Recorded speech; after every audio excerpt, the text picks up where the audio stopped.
हर रात ठीक 2 बजे आरोही के फोन पर एक अननोन नंबर से कॉल आती थी।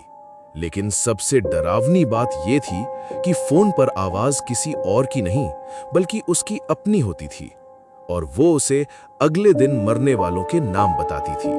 पहले आरोही ने इसे मजाक समझा, लेकिन जब कॉल में बताए गए लोग वाकई मरने लगे, उसकी जिंदगी बदल गई। फिर एक रात उसकी अपनी आवाज ने कहा, मैं तुम हूं, 1 साल बाद की आरोही।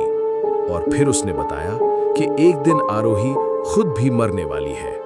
लेकिन क्या तकदीर को बदला जा सकता है? और आखिर ये कॉल्स कौन कर रहा था? पूरी खौफनाक और इमोशनल कहानी देखने के लिए डिस्क्रिप्शन में लिंक पर क्लिक करो। और ऐसी ही सस्पेंस और हॉरर स्टोरीज के लिए स्टोरी वॉल्ट को लाइक, शेयर, सब्सक्राइब करो और कमेंट्स में बताओ, अगर तुम्हें अपनी ही आवाज से ऐसी कॉल आए तो तुम क्या करोगे।